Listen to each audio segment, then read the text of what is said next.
So hello civil engineers, मैं Rahul Kohli, estimation and billing engineer और आप सभी के लिए कॉर्पोरेट ट्रेनर। दोस्तों, आज का जो सेशन है वो होने जा रहा है रेड ब्रिक के ऊपर और एएसी ब्लॉक्स के ऊपर। आपने जब भी बिल्डिंग बनते हुए देखा होगा तो आपने ज़्यादातर रेड ब्रिक का यूज़ देखा होगा। बट आजकल जितनी भी बिल्डिंग्स बन रही है, चाहे वो हाई राइज हो चाहे लो राइज हो, उसमें आपने देखा होगा कि एएसी के ब्लॉक्स बहुत ज़्यादा यूज़ किए जा रहे हैं। तो आज का सेशन उसी के बारे में है कि रेड ब्रिक अच्छी होती है या फिर एएसी के ब्लॉक्स अच्छे होते हैं। ठीक है दोस्तों, तो वीडियो को लास्ट तक देखिएगा। चलिए शुरू करते हैं हम अपना सेशन। देखिए दोस्तों, आपको सामने दिख रहा होगा red brick and AAC blocks. ठीक है, रेड ब्रिक तो आपने बचपन से देखी होगी किस तरीके की आपकी ईंटें आती हैं। ठीक है, अब ये एएसी ब्लॉक्स क्या है। ठीक है, एएसी ब्लॉक्स क्या है, आपको मैं सबसे पहले तो इसकी फुल फॉर्म बता देता हूँ। बहुत सारे इंटरव्यूज में इसकी फुल फॉर्म भी पूछी जाती है कि एएसी ब्लॉक जो हम लगा रहे हैं, प्रोवाइड कर रहे हैं वॉल्स के लिए, उसकी फुल फॉर्म क्या है।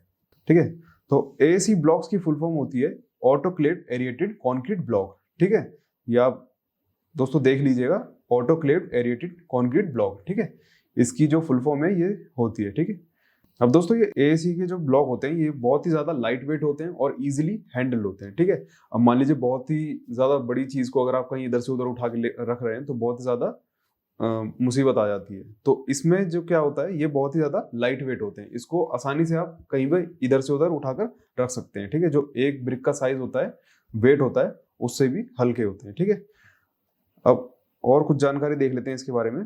अब देखिए, size available in market. AC blocks के जो साइज आते हैं वो 600 बाय 200 से स्टार्ट होते हैं और 100 mm आपकी थिकनेस हो जाती है। ठीक है, जो वॉल की थिकनेस हमारी होती है वो ये थिकनेस के हिसाब से आते हैं। ठीक है, अब मैंने यहाँ पर आपके 4 साइज डाले हुए हैं, 600 बाय 200, 100 के है, 150 है, 200 है और 225 है। ये चारों चीजें क्या है, ये है आपकी डेप्थ, मतलब कि थिकनेस। जो आपकी वॉल की जो थिकनेस होती है ये उसके हिसाब से आते हैं। वैसे जो अगर आपको मार्केट में अगर आप देखने जाएंगे तो चारों साइज इजीली अवेलेबल हो जाएंगे, बट इसके जो साइज आते हैं वो कम से कम 9 तरीके के साइज आते हैं। ठीक है, बट ये जो 4 साइज होते हैं वो आपको इजीली कहीं पर भी मिल जाएंगे। ठीक है, तो ये आपके 4 साइज होते हैं, ये थिकनेस के हिसाब से मंगाए जाते हैं।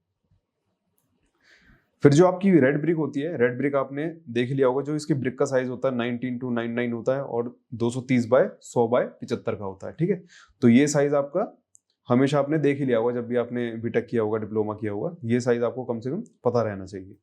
ठीक है, अब बात आती है जब हम ब्रिक वर्क की, जब हम वॉल बना देते हैं या फिर एसी की जो वॉल बना देते हैं एसी ब्लॉक्स की, अब उसमें क्या है दोस्तों, हमें आपकी वायरिंग भी लगानी होती है, आपका प्लम्बिंग का भी काम करवाना होता है। तो वहां पर देखिए क्या होता है, जब भी आप रेड वाली ब्रिक का यूज करते हैं, ये hard to cut and may damage. ठीक है, ये कटिंग करने में बहुत ज्यादा हार्ड हो जाता है और इस पे ज्यादा प्रेशर मारते हैं तो क्या है, ये ब्रिक्स टूट भी जाती है।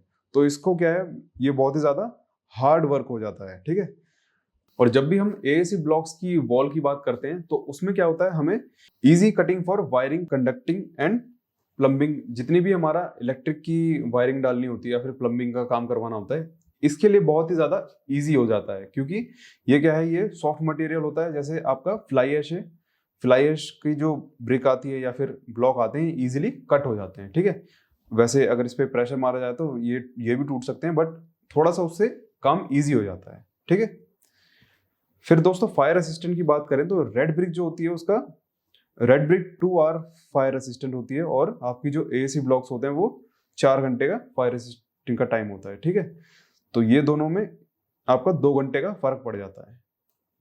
फिर आता है दोस्तों जो इसका वेट होता है। ठीक है, 1 एएसी ब्लॉक 9 to 14 kgs, कम से कम अगर आप एक एएसी ब्लॉक का यूज करते हैं तो वो कम से कम आपका 9 किलो से लेके 14 किलो तक का हो सकता है इसकी थिकनेस के हिसाब से। अगर आप उसी शेप पे अगर ब्रिक्स लगाते हैं तो कम से कम आपकी 8 ब्रिक लग जाती है।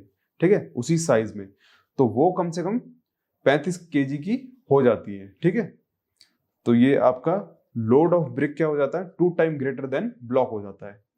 ठीक है, फिर अगर इसकी कंप्रेसिव स्ट्रेंथ की बात की जाए तो ब्रिक जो होती है वो 3.50 न्यूटन पर mm स्क्वायर होती है। ठीक है, और अगर कंप्रेसिव स्ट्रेंथ की एसी ब्लॉक की बात की जाए तो 5 न्यूटन पर mm स्क्वायर हो जाती है। ठीक है, तो आपको दोनों में कंपैरिजन पता चली गया होगा कंप्रेसिव स्ट्रेंथ का। अब दोस्तों जो हाई राइज बिल्डिंग के लिए क्या होता है, AAC blocks are recommended for high rise building because it stability reduced to total dead load of building. ठीक है, जब भी हमें कोई बड़ी बड़ी बिल्डिंग्स बनानी होती है तो वहां पर आप एएसी ब्लॉक्स का ही यूज कीजिएगा, क्योंकि उससे क्या है, आपका जो ब्लॉक है वो बहुत ही ज्यादा लाइट वेट होता है, जिससे कि आपकी बिल्डिंग है वो भी बहुत लाइट वेट हो जाती है। अगर आप बात करें क्ले वाली ब्रिक्स की, रेड ब्रिक्स की, तो clay bricks are use for both load bearing and non load bearing wall. ये दोनों तरीके की वॉल होती है, लोड बियरिंग भी होती है और नॉन लोड बियरिंग भी होती है। अब दोस्तों बात करें, अगर एज पर अगर आईएस कोड के थ्रू अगर हमें देखना हो तो आपको जो आईएस कोड मिलेगा वो 6041/1985 में आप देख सकते हैं। ठीक है, तो ये आईएस कोड किसके लिए यूज होगा आप सामने देख सकते हैं स्क्रीन पर। देखिए, code of practice for construction for autoclaved concrete block machinery. ठीक है, तो ये आपका, अगर आपको एएसी ब्लॉक्स पे काम करवाना है तो आप इस आईएस कोड की हेल्प ले सकते हैं। ठीक है, तो दोस्तों आपको पता लग ही गया होगा। और एक चीज और है, ये जो एएसी ब्लॉक्स होते हैं इसमें क्या होता है दोस्तों, ये आप फाउंडेशन में ना बिछाकर सीधे आप सुपर स्ट्रक्चर में ही डाल सकते हैं। फाउंडेशन में इसका ज्यादातर यूज नहीं किया जाता है। सो दोस्तों आई होप आप लोगों को पता चल ही गया होगा कि रेड ब्रिक अच्छी होती है या फिर एएसी के ब्लॉक्स अच्छे होते हैं। अपने जगह पर दोनों चीजें बहुत ही अच्छी होती हैं, बट ज्यादातर आजकल जो प्रेफरेंस यूज हो रहा है वो ज्यादातर एएसी ब्लॉक्स का ही हो रहा है, क्योंकि इसको बनाने में भी बहुत ज्यादा कम टाइम लगता है as compare to red brick. So दोस्तों आप लोगों को अगर आज की वीडियो अच्छी लगी हो तो प्लीज वीडियो को लाइक कीजिए, वीडियो को शेयर कीजिए और हमारे यूट्यूब चैनल को सब्सक्राइब कीजिए। Thank you so much.